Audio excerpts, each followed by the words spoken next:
Today I thought we'd try something because I'm going to tell you the brain power in this room is huge. Maybe you guys don't know that, but I want to introduce you to each other and also talk about all of the amazing things that are going on in 2020 and beyond. We did a really cool blog post today on zoeticamedia.com/blog. So if you want to go grab that, that actually has some information from all the people in this room, many of them from this room, talking about how it's changed, how social media has changed over the last 10 years. And so I went ahead and waited to publish that till right now because I thought it would go really well with the new year. And so we just published that. And so those of you who answered me for that, you know who you are. Sarah, a bunch of others. Dana's in here. She answered me for that. So you're in that too, believe it or not. You probably don't even remember you did it. So anyway, we are going to point people to that post. So if anybody can share that on Twitter with SMBHOU and Facebook and all the other places, that'd be great so that other people can see it. But today, I really want to talk about the future, like what's coming next. And that is really interesting for those of us who are marketers. So how many of you in the room consider yourself a social media marketer? Just want to see where we're at. How many of you are business owners? Both. See, you're all these things. What am I missing? Probably a bunch of stuff. Can you yell out other things that you think that you are? I'd like to know. Huh? Do you work for like a company, or do you work for, like, who works for another company, a different company, and you're trying to like promote them? Great. Okay, so I mean, we are social media marketers, and content is a huge part of what is important for our jobs, right? Like, how do we create new content that's relevant? And then also tools, like what are the tools of the future and what are we going to be using? And then also on the last side of it, really all about what have we not even thought about yet? What is it that we haven't really considered yet?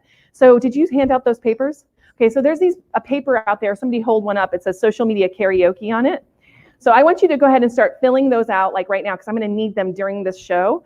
It's going to be passed around. There's not enough for everyone. So if they're all on this side, we need to send some over to this side. So just start putting it out. I know who you are as well, so I may call on you, just FYI. So I am ready to rock. So if you think you have something to add, also put it on the social media karaoke, and Cheval will come and pick them up and bring them to me. So we're not going to wait till the end. Just go around and see who's filled it out and then bring them up and then take them back out after I get one. So I'm going to just start by saying that I think there's a couple of things on the horizon that are huge for us as marketers and social media practitioners. And by the way, my name is Cami Huiza, for those of you who are new and out there in social media land. We are on LinkedIn, Twitter, Instagram, Facebook, and what was the fifth one?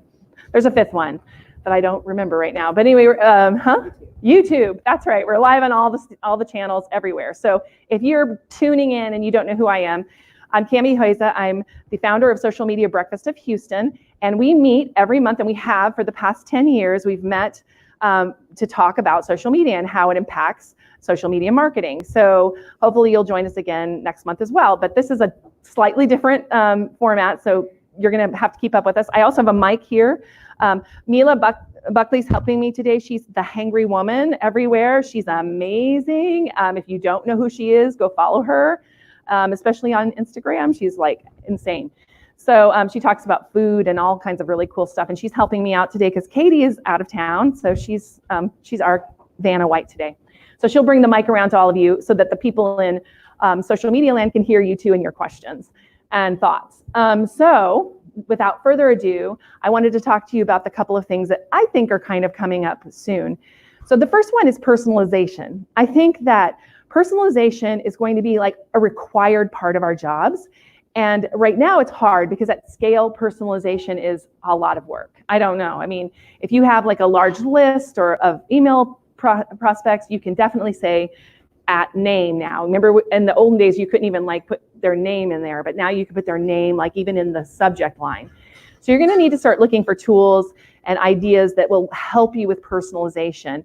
And with all kinds of AI coming out and those kinds of things, that will help us with personalization. But the problem with that, of course, is that it's a bot, right? And so a personalization with a bot sounds really like counterintuitive. I would say. So how do we manage that as practitioners? So I want to open that one up first and see if anybody has any thoughts. Did Mike Metzler come? I don't know if I see you. Mike, are you here? I don't know if he's here. Does anybody have any, are you doing any personalization right now in your own social media marketing? And if so, I'd love to get some insider tips on that. Yeah. So you want to take that around too. Did you turn it on? You have to push the bottom. Here. You have to click this part. Yeah. Right. I know. It's hard to see. So let's start here. So say your name, because not everybody can see you out in social media land. Okay. Okay? Chevelle John, and founder of Balon Media LLC. I was replying on commenting on different people's posts. Replying. Yeah. So replying on comments, so making sure that you reply to everything. That's a good way to start personalization. That's low tech. Yeah. So, oh, Anne, thank you. Ann Nguyen is going to give us a hint. And by the way, Ann just started a new Social Amplified live stream and I just did it on Tuesday. Yeah, it's every Tuesday at 4 p.m. Houston time or 5 p.m. Eastern. And I was so fortunate to have Cammie and Madeline Sklar as my first guests. So we talked about building community and how the importance of building community and how it's a foundation for social media. So it's still on the page. Please go catch the replay. Yeah, Social Amplified on Facebook. Yes. Social Amplified. So that being said, tell us what you think about personalization and what's going to be next in that. What are we looking for? Well, we preach how important it is, but there are still so many people who don't do it well. They think that just putting a first name or making sure that that name is there is enough personalization. And to me, sure, that's a nice start, but really what I've tried to do in my practice is to segment the list out. I make sure that my database is segmented out to what their interests are. So to me, that's even more of a personalization, because I don't want to send out a mass message that they're not interested in or find relevant, and then guess what? You start losing that community. So what tools are you using to do that? I'm just really using MailChimp at the moment and making sure that I have an option when people sign up. I have 4 different options on my sign up list, like what they want to receive, whether it's just general updates or specifically about workshops or classes or events. So then I make sure that they only receive that specific content that they asked for. And is it tags or segments that you're using in MailChimp? It's going to be, well, in MailChimp, you can, segment it out, but they've changed things. They have. That's why I'm asking and you. So you're right. In the past, it was segments, but it's tags now is what they call it. And one of the other things that I really appreciate about MailChimp is that they are evolving into a marketing automation platform beyond just the email. Yeah, they're doing like websites and a bunch of other cool stuff too. Who else is doing segmentation in their and personalization right now? Nope, not right now. Oh, wait, in the back. Go ahead and run back there. Just make sure you say your name. You can plug one little thing, but don't go too long, okay? If you do something that we all need to know about. Do you want to go first or me? Okay. I'm Austin Holland. I work for the Houston Museum of Natural Science. It's like boomy, isn't it? I don't know how to manage that. Hold on just a second. Let me get the All boomy. good. Let me get the boomy out of that. Yeah. Am I a little bassy? Sorry, guys. Anyway, hold on a second. I also should not be hanging up. Hold on just a second. No reverb. No boom. That's me. That's me humming. You good? I don't know how to fix the boom right now. Sorry. I need like an audio person. Sorry. I know. Does anybody know audio? If you do, come up. I need help. This is, yeah. So I can repeat it. I can repeat it if it's too boomy. Let's do that. So essentially, yeah, just do that. The people online don't, but guys, I promise I'll reply to any of these comments. Yeah, please. I don't know what I'm doing. It might be on there too.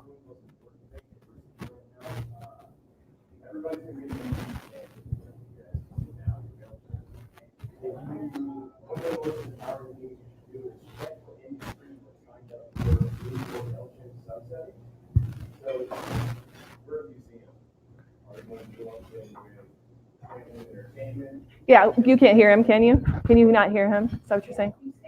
Actually, if you could come up here, I know that's like asking a lot, but like, I'm sorry.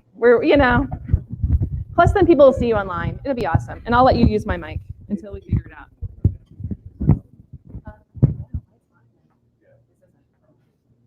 I'm 5'4". We'll check the clips in.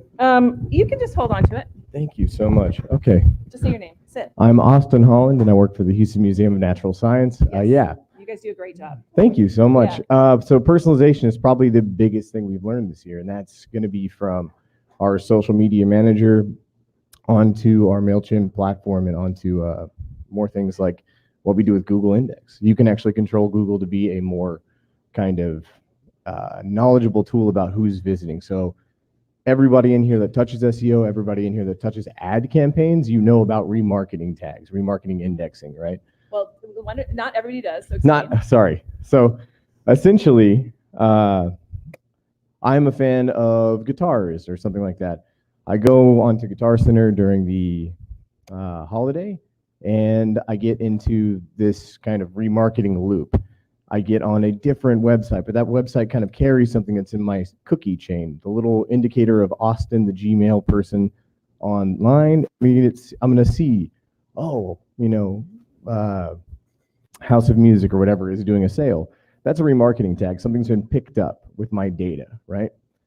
If we do that the same way that we engage our customers, if we do it through segmentation, we can start to build profiles. This can be built off of, in my opinion, kind of evergreen demographics. This is trying to know who we're communicating with and hiring people that know things that are knowledgeable about those subjects, correct?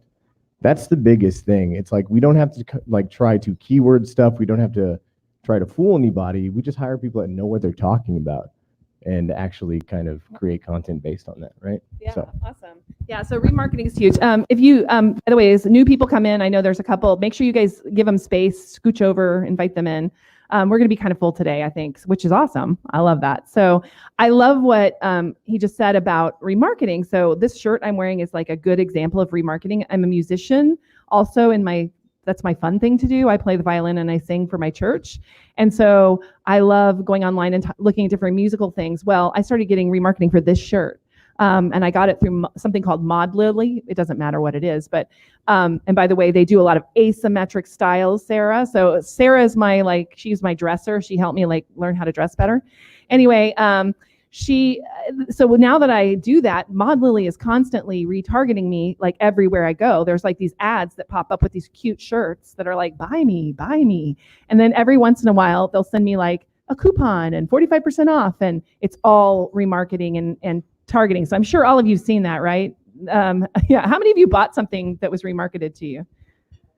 Yeah, I'm unfortunately a sucker on that front. Anyway, I also see it a lot with online communities and stuff. Yeah, let me get this one first. So that's, I think, a really important part of it. And that brings us to, I know what that is. I can handle that. Just go ahead and manage. I can remember that. So the next one that I think is huge right now that kind of goes along with personalization is mobile video. And I know that's not, you're like, why is that personalization? And I think the reason why mobile video is important is because I don't know if you remember 10 years ago or 5 years ago even, or even 3 years ago, how everybody would get derided for doing a vertical video. They'd say, no, it's supposed to be, and especially if you're a video guy, I'm sure you hate vertical video. So now you're used to it, yeah.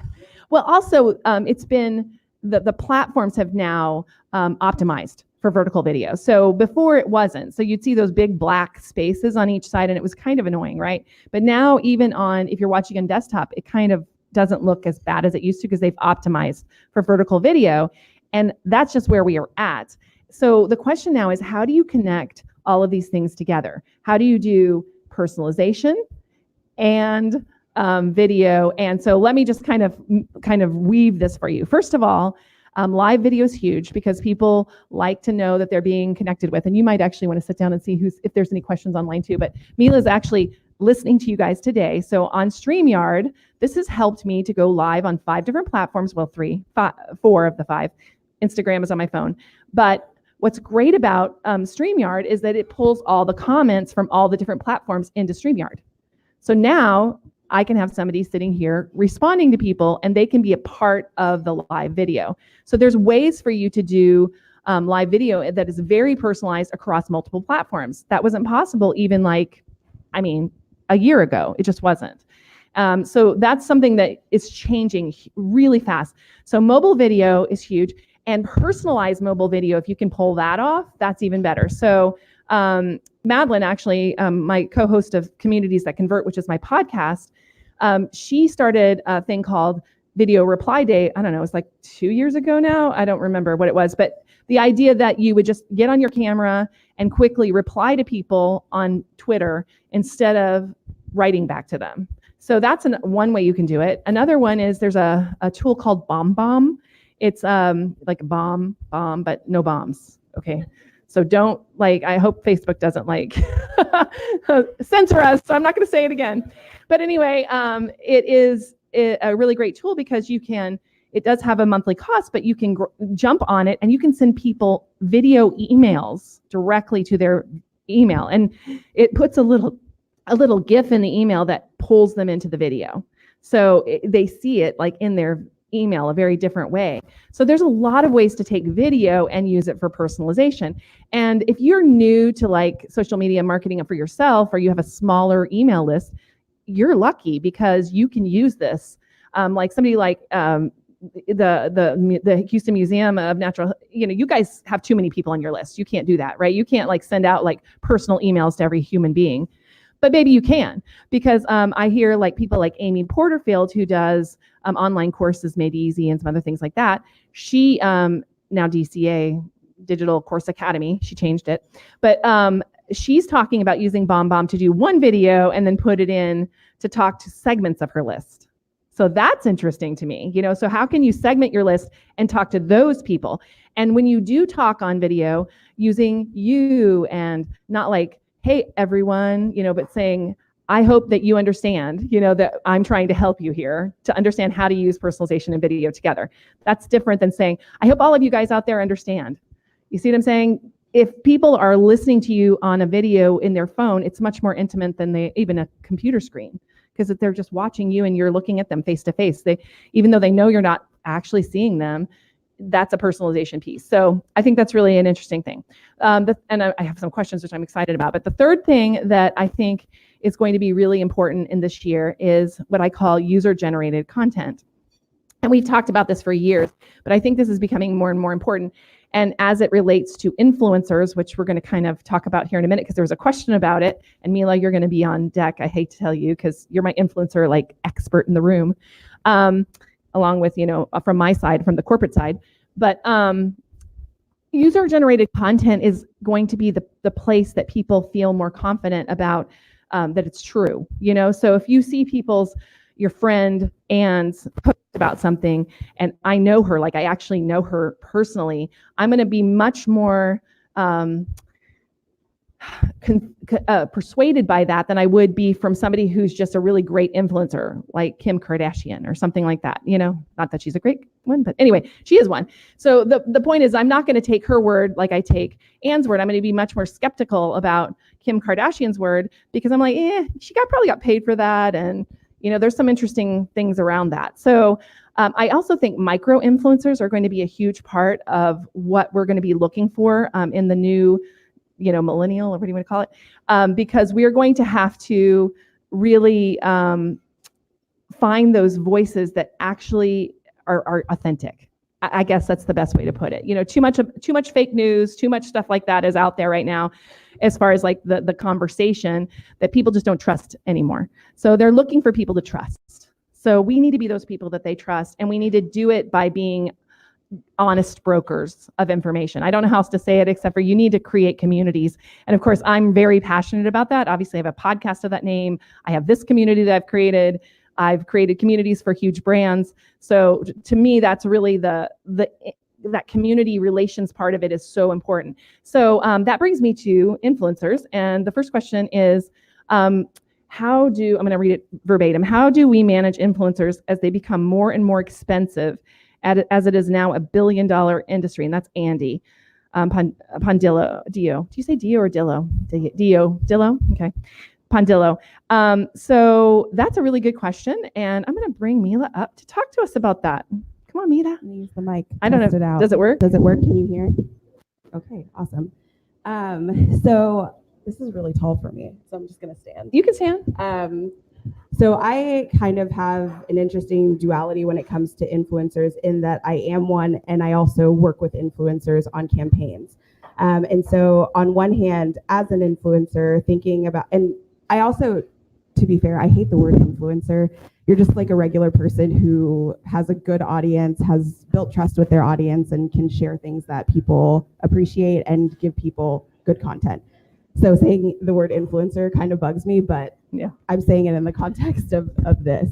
But I think that when you think about the influencer community and you think about being an influencer, you have an audience, which is a commodity to the brands that you work with. And so they want that share of your audience. They want people to buy into what you are sharing with them. And I think that that does come at a cost. But from the other angle of being a brand that works with influencers and that kind of wants to budget, I think some of the things that you can think about are really like asking those influencers that you want to work with, what do your stats look like? You know, what is your reach like? How does your audience interact? And some of that you can do research on your own end. But I think that it's really important to dive a little deeper instead of looking at those vanity metrics like followers or likes on a post. You really want to see how people are interacting, and get examples of campaigns that they've worked on before and kind of ask them, you know, what did this look like? Like, what was the goal for this campaign that you worked on? How did the post perform? What did the sales look like at the end of it? And then as an influencer too, I think it's important to ask for those metrics after you work on a campaign so that you do have something to show for what you've done. And I think that goes really far, because I think as the industry grows and as there are more and more people that are kind of realizing that being an influencer, having a blog is a way to make money, you're always going to have kind of people who are just in it for that and nothing else. And you want to make sure that you're working with the right people and people who are going to deliver results. So yeah, that's really great. Also, you know, we do TexasTravelTalk.com, so I actually manage about 20 influencers around the state of Texas. So one of the things that, and we do, you know, different CVBs around the state, they contract with us to bring influencers into market. And part of what that really means is that you build relationships again. So I think scale down instead of scale up with influencers, in the sense that I think a lot of people are looking at how many influencers can we get to do this? Why not have relationships with specific ones that actually bring your brand forward, and think of them as contractors or freelancers or whatever you want to think of them as, because that's really what they're doing. They're taking pictures, they're using content, and you can actually work with them on how you can use that content, or, you know, even if you just share their content from their channels. I mean, you know, they love that. I mean, how many brands do you say often don't share your content after you've created it? I would say like it's zero. Like they all share it. Yeah, they that's good. They all want to use it for some Reason. and it also is a benefit to me because I get that audience that they've captured that I don't necessarily have. And so it becomes mutually beneficial, I think, for both of us. And that's because you pick your engagements carefully. So not all influencers do that, by the way. You know, they'll just take whatever comes. And so I've found that there's some brands that just don't, you know, they just are looking for a quick hit with an influencer. They send them a product, or they send them a press release, which is even more fun.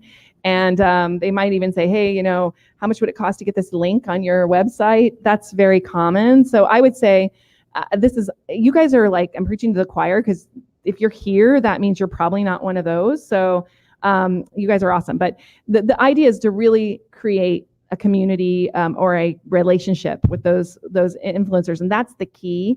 And have a budget for that. And yes, it's becoming a multi-billion-dollar industry, but you can also work with micro influencers, people that are in the 2 to 10,000 follower range, that have really close relationships, like like Anne or somebody like that. That I told you I trust her because I actually know her. So the smaller their audiences are, and sometimes the more influential they are as far as actual sales.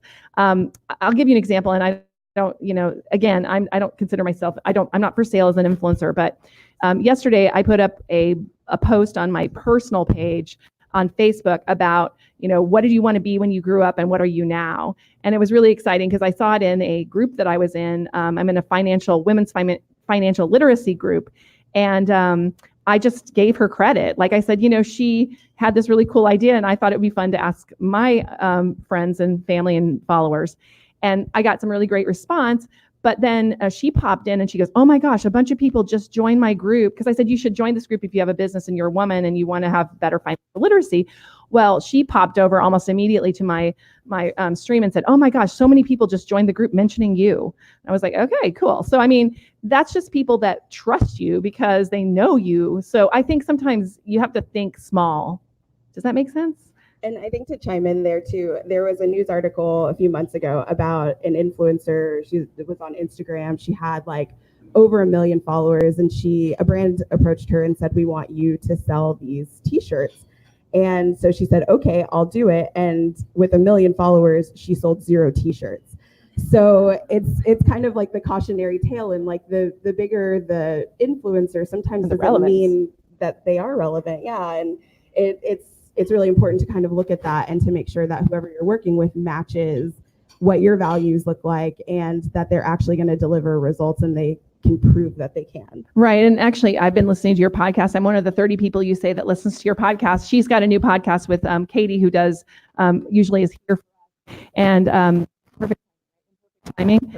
Perfect timing. And we're talking about this a little bit and how important it is for you to think of your audience when you pick a brand to work with. So can you talk just a little bit about relevancy? Just kind of go deeper on that. Yeah, so I think when I approach it, I always think about my audience first, because whatever I'm sharing online is typically not about me. So I write about diabetes content and low carb recipes. And so if like, as much as I would love to work with like, I don't know, Frito-Lay, because they're giant, they probably have a lot of money, I would probably decline that opportunity, because I know that my audience would say, why are you selling me this? Like, why are you talking to me about this when you normally talk about low carb recipes and when you talk about healthy foods?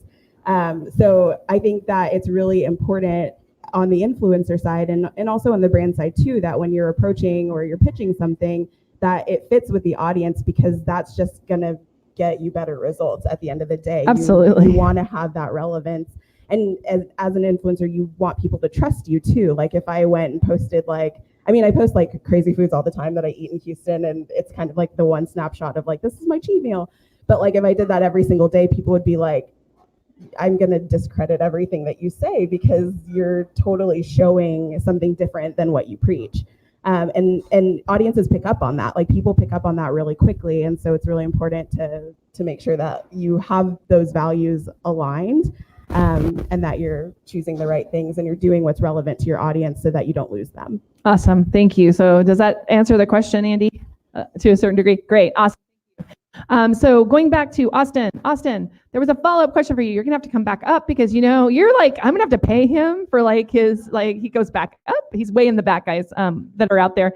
So Austin, you talked about making sure your business is identified correctly in MailChimp, but you didn't quite finish what that means. I started rambling about remarketing tags, so I apologize, guys. It's very relevant to what I'm doing currently. Yes. What do you mean by like? By segmenting your list. So if I can give you 2 stand-up tips today, if you work close to MailChimp, get in there and find out what your industry standard is. For those that haven't been in MailChimp directly, every report you get from MailChimp will tell you your industry standard for a campaign like this, and it's decided categorically upon your business. And it's in your settings. It's in your settings. So you go in your reports. Well, but you have to set up who you are as a first in the settings. Yes. Yeah. So. Sorry, just being clear. See how you're doing. Generally, you're going to probably be a little bit below the line. Do some more research into how MailChimp is actually setting you up. So we're a museum. We often get kind of lumped into attractions and destinations. Oh, right? attractions are totally different. Yeah. Family and education are kind of our focus, and more like science and tech content, right? So those are 2 extra industries I have to take into consideration. So how am I going to do that research? So if you can get in there, do that research first. The second thing is start to clean up your list. Start to actually segment your list, see what's working, and keep segmenting. And at the end of the quarter or the month, whatever time you decide has like a decent turnover, and you can do this, you can intuit this. As a user of email, how much do you want to get in email all the time? like, oh, this thing's going on. We understand it whenever it's Black Friday or some other seasonal thing that really everybody's pushing. Give them a big button at the bottom, be transparent and say, hey, are we reaching you? If it's not relevant, unsubscribe from this list. Segment your list allows you to do that. You're not losing them from the main list, Yes. and then everything else is good. So good. Yeah, I agree with you 100%. How many of you guys want Austin back sometime this year to talk more? Yay! Okay, Hey, I say. cool. See, you just earned a speaking gig. Okay, good, awesome. See, I'm going to pay you. I told you I would. Okay, great. So that's awesome. And actually, I want to kind of run out there that I use both Mailchimp. I use Mailchimp for you guys here, and then I also use Mailchimp for some other of my clients that don't have money to spend. But I use Convertkit myself a lot because what's cool about Convertkit is it does allow you to segment very easily. So you can actually ask people, are you interested in such and such? Or not even if you're interested, I can say, do you want to download this really cool, resource? And right now I'm kind of pushing my goalpost resource, which I'm going to be sending out to all of you anyway. So if you're not on the Social Media Breakfast mailing list, make sure you get there. And I can tell you how. Yeah. No, it's back. I can tell you I can let you know how to get it, but the goalpost list is kind of what we did at Gift of Guidance. I'm going to give it to you guys. I actually put together a video of how to use it and then how you can use it for your brand and your company. So if I send that out via Convertkit, which I will for my other lists, and for you guys, I'm going to send you to a landing page where you're going to have to opt in for it so that you will then be segmented as somebody who cares about what I call clarity or strategy. So now I know you're somebody who cares about strategy because you downloaded that particular resource. So you can also segment by that resource. And what's great about Convertkit is you can put a link in Convertkit, and if they click on it to download it out of your list, you don't even have to have them put their email in again. It automatically adds them to that segment. So those are kind of some cool ways to segment. And people also use it for anti-segmentation, like Austin was saying, hey, I'm launching this thing, and you're like, I'm so tired of her launching that thing. And you say, hey, if you're not interested in this launch and you don't want to hear any more about this launch, click here, and then it takes you out of the launch. So you're not leaving my list that way. I'm not like irritating you to death. So I think that segmentation especially is this personalization thing, guys. I think it's everything for the next couple of years because people need less stuff coming at their brain, right? I mean, how many of you need more stuff coming at your brain? Literally. Okay, you do. Okay, well, and that's good. But is it all stuff or the right stuff? That's the question. How many of us need more of the right stuff coming into what we're doing? Okay, so see, even those people, we only have half the audience in that one. I think we're overwhelmed, with information. So right now what we need is relevancy. And I think communities really help with that too. And of course, I believe community building is the future of online marketing that actually works, because I feel like that is where the gold is. Because if I have a relationship with you and I offer you something, I actually know what you need, and I offer you the thing you need, then you're going to trust me. It's kind of like that. And if I've already offered you a bunch of information and you know that I know what I'm talking about, you're much more likely to be interested in that, correct? So it's the same for all of us. So I love that. So what's next? Do we have any more karaoke questions out there? Raise your hands. Raise your hands. I'm going to make somebody come up here in a minute. I'm going to call on you. And we're getting one right now. So while that's coming up, another thing that I think is going to be kind of a big trend coming up is, again, let me go back to mobile video, is entertaining mobile video. Things like, I think that's why TikTok is sort of taking off right now. how many of you have heard of TikTok? Raise hands. Okay. How many of you are like, I have no idea what this TikTok thing is. What in the world are you guys? Yeah. And how many of you are like, I know what it is, but why in the world? I'm kind of there. So I'm on TikTok, but what TikTok was, I don't know if you remember Musical.ly. Musical.ly was a thing a couple of years back. It was a kid thing, which everybody was lip syncing to songs. And you go there and you'd feel like a pedophile because they're all 13 or 12. And I was like, yeah, I can't do that. So I did have a Musical.ly account because my son was big on Musical.ly for a little while. And so I was there. but they were bought by TikTok, and TikTok is now kind of taken that over.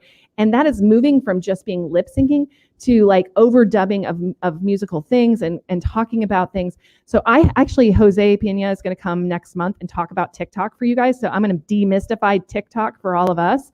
And even if you think like, no way will you ever use TikTok for your brand, I urge you to be there, because you're going to learn so much about why it's important to like keep on top of those kinds of trends. Because TikTok is interesting in the sense that you can put together these very small videos that have like meaning and are easily digestible. You know, they're quick, they're easy, and it does take a little bit of skill. There's no doubt. And I'm not saying you should do it, but I think you should know about it. So TikTok is like that, and it's also kind of along the same line as a GIF. So have you seen all the GIFs that are coming out on everybody like responds with GIFs and so on? So again, Madeline has done a good job of creating her own personalized GIFs. That'd be good for you, Dana. Personalized GIFs, like where she's done a bunch of like, you know, or hi, or yeah, thumbs up. And she's like sending those out as people like respond. So it's her way of responding to people without making a whole video. It's kind of cool. You know, you have a personal face. It's like somebody coming back to you with a personalized GIF. Giphy.com, is it .com? Giphy? Check it for me real quick. But Giphy, you can just, you can Google Giphy, Gify. And Giphy will allow you to create an account and upload all your GIFs there, so you can actually store them in Giphy and then like pull them from there to share on Twitter and other places. So some of the bigger influencers are starting to do this. It's kind of a new thing. So that might be another way that you can show personalization in your brand, by doing these cute little GIFs that like are response GIFs to your audiences. So I think that little ways of using video, and I'm lumping GIFs into video as a way to like show like thumb stoppers. You know, like what is it that's going to stop people from like scrolling their feed and go, oh wow, that's cool, you know, or hey, they're talking to me directly. I think that's going to be the thing that's going to make a difference, right? So next questions. How can companies utilize TikTok moving forward? Do you think it's worth the work? Oh my gosh, did I just say that? Okay, I didn't know, Megan, that you were asking that, but I answered it anyway. We are going to answer that in depth next month. So come back for that. I have somebody coming in who's using it. He does nonverbal communication. That's his actual job. So I think TikTok is a cool way for him to talk about nonverbal communication. I mean, think about that. So there's cool ways to use it. I think we just need to open our minds to be a little more creative. How do companies help clients decide what platforms they should be on, and what kind of companies should not ignore Twitter? Jocelyn Hearn. Okay, Jocelyn, it's a great question. Okay, so how do you decide what channels to be on? So how many of you are on all of the channels anytime it opens up? Okay, I want to see who my leading indicators are. Okay, how many of you feel overwhelmed by that sometimes? I mean, I'm going to put my hand up too. I do this for a living, guys, and I still have trouble sometimes keeping up with all the platforms. So I would say for most brands, you need to figure out where your audience is. That's your first one. Like, and if you feel like your audience isn't in a location yet, you don't need to spend a ton of time on it. Like a TikTok, for example, that's very millennial right now. So if you are trying to appeal to millennial brands, you should be there. If you are not, you probably shouldn't be there all the time, but I would suggest that you at least grab your name there so that nobody else does, you know, because someday it may shift and pivot, because all of these platforms do that. I mean, Facebook started as a college thing. You know, you had to have a college email address to get in. In fact, I remember I had like a MySpace account and I wanted a Facebook account, and my university didn't do emails, didn't give us emails, so I couldn't get a Facebook account, and I was really FOMO on Facebook. I remember that. I mean, it happened. So I think, you know, now who would ever think of not having something on Facebook, right? Because that's where we're at. But then my son says, yeah, that's for old people. I don't go on Facebook. You know, so you've got to like think about where your audience is. However, in order to have an Instagram business account, you have to have a Facebook fan page, just so you know. So, you know, and they're all on Instagram. So my son has a Facebook fan page, right? Because he needed the stats from Instagram. So it's, you know, Facebook is smart. They're going to pivot and try to pull kids in, I mean, they'll probably buy TikTok. I don't know. Maybe not. Maybe it'll all get broken up and Instagram will be by itself. And I don't know what's going to happen regulatory wise with the next, decade. I would say we are going to have a lot of restrictions put on us. I know that running social media for campaigns, for example, or for any kind of, it's really hard right now. And they want you, I mean, in fact, it's funny because just this morning, Facebook sent me a thing. Thank you, Dana. But they sent me a thing saying, you need to give me your home address so that we know you're not like a foreign operative. So I typed in my home address. I'm like, okay, fine. And I clicked go and it says, there's a problem with your address. And I'm thinking, that's where I live.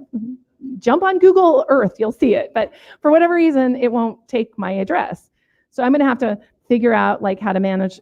So they're really starting to try to do that because they're being fined across the world for what they've done, for being loose with their data. So I think there's a lot of things. So maybe that's another trend we should be looking forward to as well, is that as marketers, it's going to be harder to do our jobs because things are going to be clamped down. And it's going to be more expensive and all of those things. So we have to be much more connected. And the question that people ask me is, what platform should I be on? Whatever platform that your audience is on. So you need to figure that out. And whatever you need to do to figure that out, you need to do it. So right now, my whole audience is moving into Instagram. Hi, Instagram. I'm live streaming over there right now. I'm not super comfortable in Instagram yet, whereas Mila, she's rocking the Instagram. I'm super comfortable on Twitter and Facebook and so on. Now, Twitter. Who needs to be on Twitter? Well, first of all, the media is still on Twitter in a big way. So if you do any kind of work where you need to talk to the media or have any kind of connection with the media, or you want the media to look at what you do, that's a great place to do it. Also, believe it or not, hashtags on Twitter are pretty helpful. A lot of people will do hashtag Houston, hashtag your area. So if you are location dependent, you want to find people in a specific area. So we do a lot of work with Galveston. We follow all the hashtags that people use for Galveston, and then we try to interact with them based on those hashtags if it's warranted. So interaction maybe is a good place for Twitter.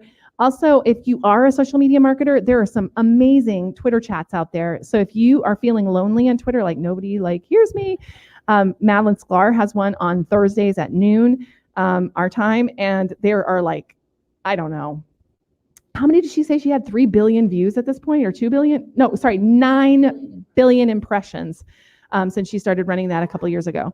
So there's so many people. I've been a guest on it a couple of times, and it runs really, really fast, and you can find a really fast community there. So I would start looking for ways, again, do you hear the word community? Yeah? Is that registering for you how important community is to social media? It is. I mean, if you don't have the community, it's really hard to do anything on social media that matters. So that's good. So where are we at on time? 9:21. Oh my gosh, we're doing great.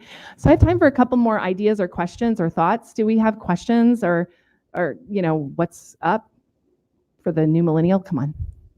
Anne, you got a question. You got other ideas. I know you do. I wanted to expand on the topic of video a little more. I love live streaming. Yeah. Okay. Come on up. Connie Chung is coming up. This is Connie Chung and Nguyen. She always wanted to be, we were actually taught, that was the thing I had on my, what did you want to be when you grow up? She wanted to be Connie Chung. So here we go. Here's my opportunity to be Yes, it Connie is. Chung with live streaming. Yes. How many of you are currently live streaming or thinking of doing a live streaming show or a broadcast? I live stream all the time. Yes. And Obviously. I know that video is still kind of scary for folks, especially live streaming because you're live, right? And Yeah. but the only way to really become comfortable with that, as Madeline says, is to just do it. Do it. And I think live streaming, I know you mentioned mobile video, but and other video forms like live streaming Yes. are going to continue to expand and grow. And it is a little bit of a crowded space right now. But if you have great content and build this great community around live streaming for your brand, that's where you're going to win. Right, and what's interesting about that too is since Facebook is still kind of a big player for most of us because we have a demographic probably mid-20s to say mid-50s, especially the ones that are like 30 and older, Facebook is still pretty relevant. It's hard to reach them without advertising, right? So advertising is probably another trend. How do you manage advertising or have a budget for that? One of the coolest ways to manage Facebook advertising, that's the cheapest way, frankly, is to have a live stream and then look at the people who've watched your live streams more than, let's say, 30 seconds. 30 seconds or a minute, depends on how many people watch. So like if you're a big brand, you might want to say people that watch more than a minute because they'll be more relevant. But like if you're a person who's going to attract maybe 100 people or less to your live streams, you might want to say people who watch more than 30 seconds. Then you can buy retargeting ads that retarget those people that watched your videos, and those can build up over time. So you can do it in the ads manager. When you're in the ads manager, that's the way you do it. You're like, I want to build an audience of people who've watched my videos more than X number of seconds. Those are the cheapest those are the cheapest advertising views right now out there, the cheapest. So, I mean, it's much more expensive to build an ad and retarget people and all that kind of stuff. But for people that are already connected with your brand, those are going to be like, those can be less than $1. Whereas the ones that are more, and especially people that are trying to sell courses and online courses and things like that, those can be like up like somewhere between $1 and $3 each to get people through that whole, area with advertising. So advertising is sort of a deep dive. And that's very advanced, what I just told you, but it's a fairly simple thing. Like if you even Google it, how to retarget my audiences based on Facebook advertising, believe me, there's on live stream video, there's tons and tons of that content out there that will teach you exactly how to do it for free. So I feel like that's a really good point. So maybe you should be doing that too. No, absolutely. And you had brought it up when I was here talking about live streaming for your brand. Mm-hmm. And that is absolutely a wonderful way to utilize that, and definitely a deep dive that you should probably have a deeper conversation about. So we know how. So maybe we want that. How many want a deeper dive conversation about Facebook advertising? All right, cool. I hear you. We might do I'm thinking about doing sometime this year, if we can figure out how to make it and where to put it, doing some kind of workshop type of thing where you bring your computers and we actually do something like that. So if you really, really want to, tweet me, DM me, let me know that you're in for that, because it's something that will take a lot of my time. So I need to figure out if people really want it. So get out there and start live streaming, folks. I'm still waiting for approval to live stream on LinkedIn. LinkedIn, if you're listening, hello. I'm on it. Hi, LinkedIn. My application is out there. So I've got another live stream, and this goes back to the question about which platform or which channel be on. Hello, Jocelyn. I have a show that's called Women Who Mean Business, and it really focused on women business professionals and whatnot. And I had it on Facebook previously, because that was the only venue I had available for live streaming. But I have put it on hold until I have access to LinkedIn Live, because it makes more sense to be on that platform. So as Cami mentioned, where does your content make the most sense for your audience? Yeah, absolutely. And so that's really awesome that you bring that up, because that's really the important part of segmentation too. So she can have a live stream on Facebook that has a different focus than her live stream on LinkedIn. So I have, thank goodness, LinkedIn Live. I did get access to that. So we're this is our first LinkedIn Live today. So if you're on LinkedIn and you're watching today, hi. So we're really excited about this, but we're going to be doing it every month, both to Facebook and here, because for social media, I feel it makes sense in both places. And we've always live streamed on Twitter/Periscope. So we're live streaming there with the hashtag. And Instagram is my new baby. So we're trying to do some new things on Instagram. And so we'll see how it goes. But the social media topic is relevant across all the channels, because they're all about social media, right? So I find people in my audience in each one. So it's been a little challenging for me. I've done a lot less blogging, but I know that people that are amazing at that can really bring it up, because I know Mila, again. Can you talk a little bit about blogging? How many are still blogging? Can I see? How many are in here blogging? Can you talk a little bit about blogging? And you've gotten some really great traction with your actual blog, where people are coming and do they leave comments? Come and talk to me about blogging. Okay, sure. Because we need some help. Thanks. What do you want to know? So I want to know what they should be thinking about for the next year, if they are blogging or if they should be blogging. What is working right now in blogging? I think that for me personally, what I've seen work is a lot more long form content. So whereas like social media is super short, it's like little snippets, it's kind of behind the scenes, blogging is more informational. And what I've been seeing, I think a lot, and especially in food blogging, is that you're kind of at the mercy of search engines. And so it's really important to optimize your content for the questions that people are asking search engines, which I think is like pretty natural. Like you would think you're writing something for the purpose of answering a question, but it's even more important now that there's so much more content out in the world. So I think that just kind of that like keyword research and understanding what people are actually searching for and not just writing on a whim is really important. And then making sure that your posts really clarify a very specific question that somebody is seeking, because that's going to push you higher in search rankings. So you'll get discovered by, I would say, Google. Google, yeah, and you're giant. driving a ton of Google traffic, so that's working for you. Are you Yeah. using Yoast, or what are your tools that you're using for research? I'm using a few. I'm using a site called answerthepublic.com. Oh, that's awesome. Yeah, I love that which basically you can type in any keyword and it'll give you the who, what, when, where, why of what people are asking for different keywords. It's really cool. I'm using Neil Patel's Uber Suggest. So it's like an alternative to Ahrefs, which is a really expensive SEO tool. And Uber Suggest is pretty good.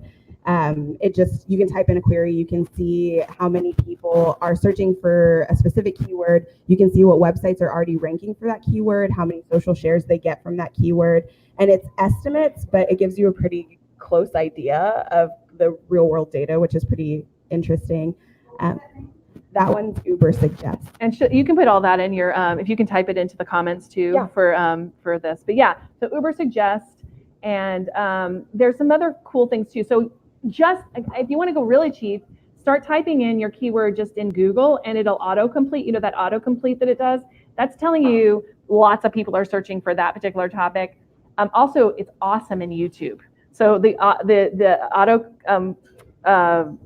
complete in YouTube is amazing. So you start typing it because there's a lot of how-to videos and whatnot in there. And so you can kind of see what other people are doing. I also have something called TubeBuddy, which is not that expensive for YouTube, TUBE Buddy, BUDDY. And TubeBuddy is awesome because when I pull up any video, so like you can do the autocomplete search for that thing and then see which videos are doing well. And it tells you like what tags they're using, all of that stuff. And you can then take that, because by the way, Google owns YouTube. You can take that and like bake it into your blog post too. And you'll get similar kinds of results. Yeah, and I was just gonna say that is like integrate your content. So like if you're creating content for YouTube, if it is relevant to something that you shared in your blog post, embed that video so that you're duplicating the places that your content is existing, and you're getting more eyes on the content that exists in different places. Right. And if you're not doing it on YouTube and you're only like, also you can also embed your Facebook video on your blog as well. There's like a little caret on the side and you can click it down and it says embed. So you grab that embed code, you put it in your blog. And by the way, if people watch that on your blog, it also counts for your stats of who's watching it on Facebook. So it might make it go viral on Facebook too. Yeah, and vice versa. Like if you are creating that content on Facebook and you have a blog post about it, drop the link in the description of your YouTube video or your Facebook or in the video, comments. or in the comments so that people can go back and reference that content. Did you mention what's a good site for blogging? Oh, like a platform? Yeah. I mean, I have a self-hosted WordPress site. I just find that WordPress is like the best. But same. I use WordPress. If you are kind of like a non-developer and you kind of just want to start somewhere, Squarespace is also pretty good to start with. Just if you're just getting started and you don't want to invest like a whole lot, you can go with something like that. Madeline and I, when we started the podcast, we do our show notes on communitiesthatconvert.com. We started on Medium. We thought, it'd be fun to do Medium because you can then like have a community that comes around it. But it was so restrictive in what we could put. Like we wanted to put like where people could subscribe and it was hard to do. So we dumped it and we went back to WordPress. And we use Tresnick Media. And I can put that in there too, because Todd Giantasio has a really cool platform where he not only tells you, he handles all the tech for you, and he also has a bunch of training videos and he helps with marketing and stuff too. So yeah. Keep it separate from your company. Absolutely. Well, kind of. So you can then embed, like I keep my show notes separately, but then I can go over, and I've done really cool like blog posts that say, here's all the cool stuff that we did this year about how to build your community, your Facebook community, and I'll like talk about them and like link to them. So I can do that too. I like cross reference everything. And like Social Media Breakfast, it doesn't have its own website. I just have it as a category of my blog, mostly because I don't want to have another thing to manage, guys. I don't get paid for this. So, I mean, I'm just like, yeah.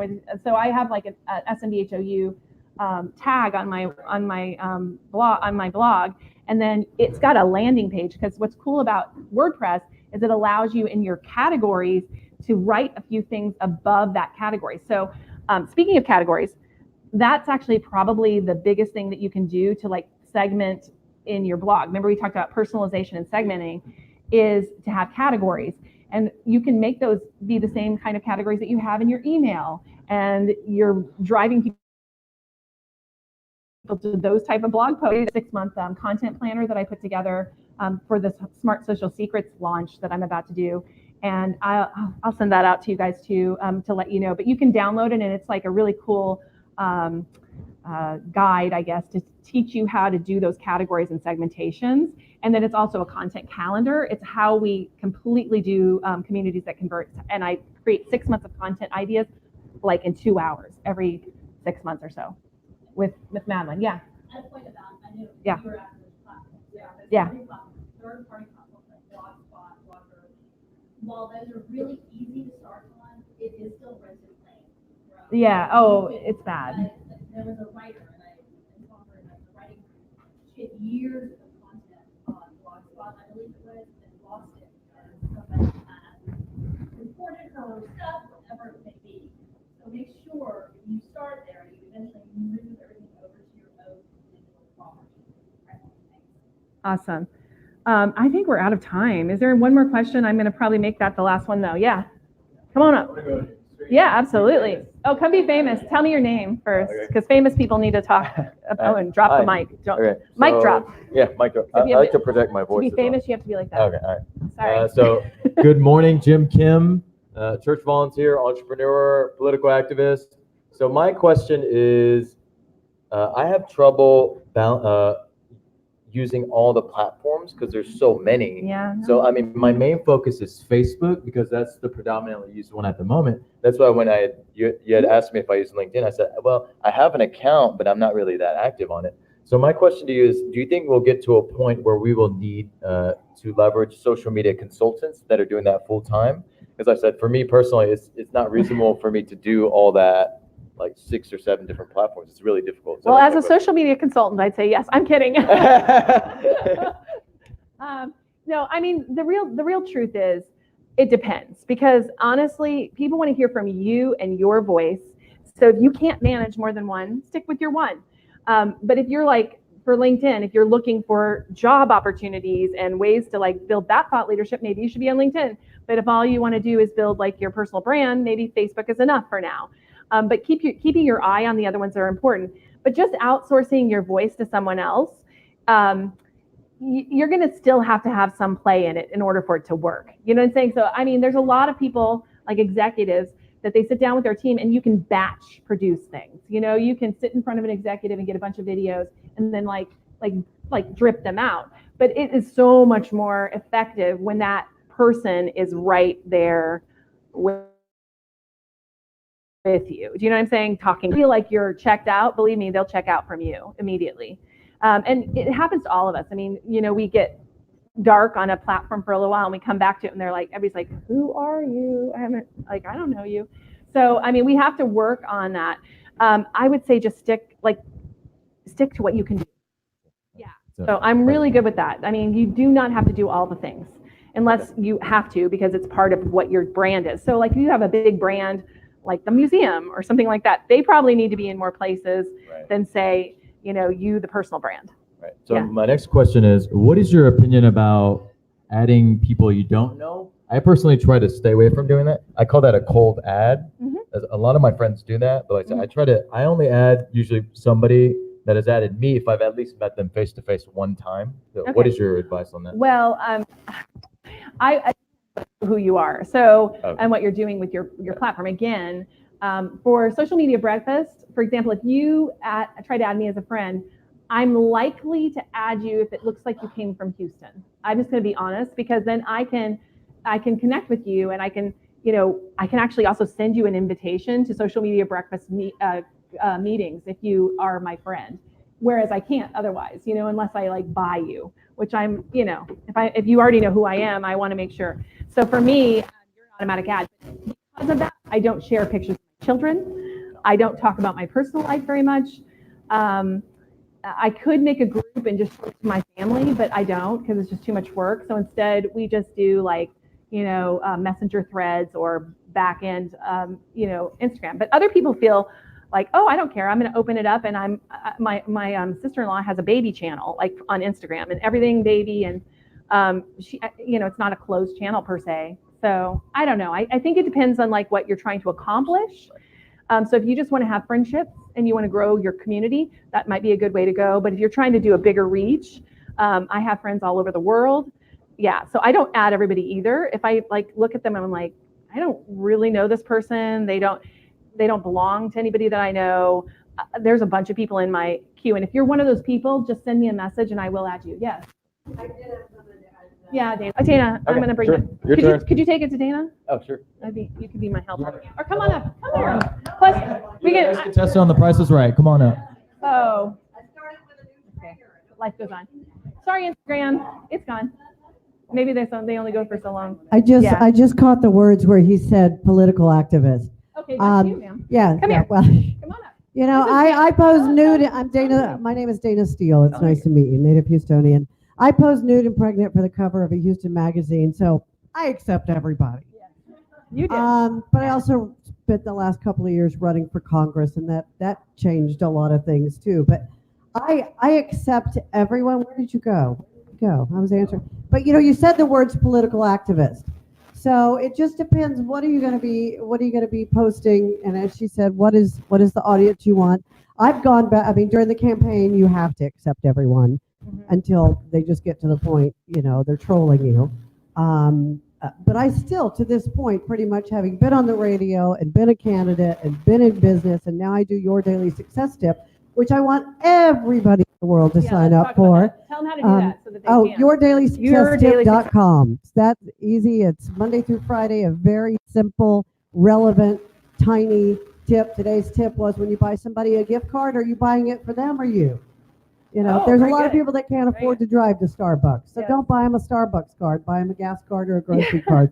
It's just little reminders like that. But I open up everything. And I think what it comes down to is not even your audience. It's just common sense. If all of a sudden I have all of these white men between the ages of 30 and 60 in some sort of military garb trying to be my friend on Facebook, not going to happen. Oh yeah, they always. I got They want to attacked. date you, right? Yeah, That's right. I've had that too. Yeah. I You're got beautiful. attacked in August I mean, online to the point I had to have protection from Harris County Sheriff's Department for 6 weeks. Sorry. So I'm being really careful with some of these guys, but it's common sense. And if they haven't posted anything and there's no personal information, I just say, no, maybe not. But for the most part, I think it's the old eBay saying. I don't even know if they use it anymore, but their original marketing slogan is, for the most part, people are good.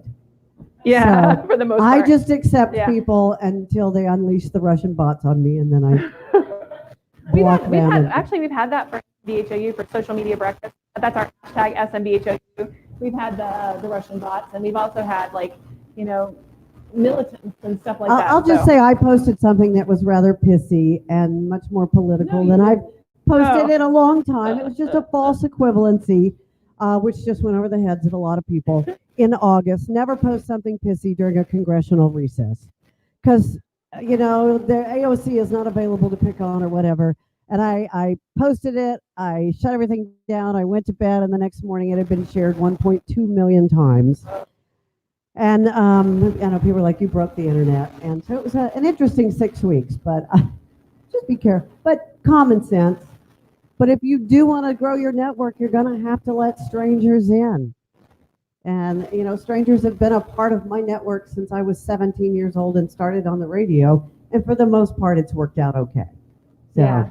that's And she's kind of it. she's about as public of a face as there is in this room today. So it's a really good advice from her. And nude for the cover.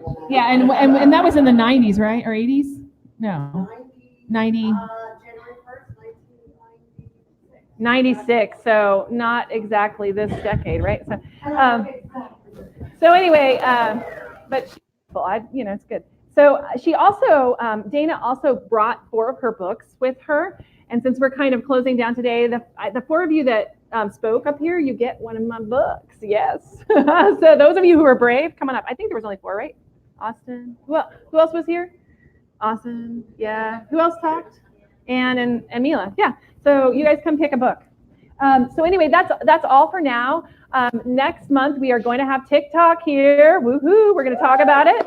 Not TikTok themselves, but yeah. And I was actually thinking, one of my son's friends at his high school has become TikTok famous. Not joking. She's got like millions of fans. I'm thinking, gosh, she's in school. Too bad I can't bring her. But I may ask him to have her give us some tips that she has. Maybe I can even, I don't know, get them on video. I know she probably won't do that, but I'll definitely get some. No, believe me. She kind of makes fun of her mom. Anyway, another thing, another day. But anyway, next month, TikTok, what's the date? Anybody that has their thing out? I think it's like the 10th again or 11th? What is it? The 14th. Okay, it's the 14th of February. We're going to be doing TikTok. You can pick one of those since you're up here. Thank you very much. And guys, if you want to come ask any more questions afterwards, you're afraid to ask in public, come and talk to us afterwards. A bunch of us will be up here hanging out. Take care. Bye, Internet. Bye. Who else? Oh, here. It's her. Yeah. Jim.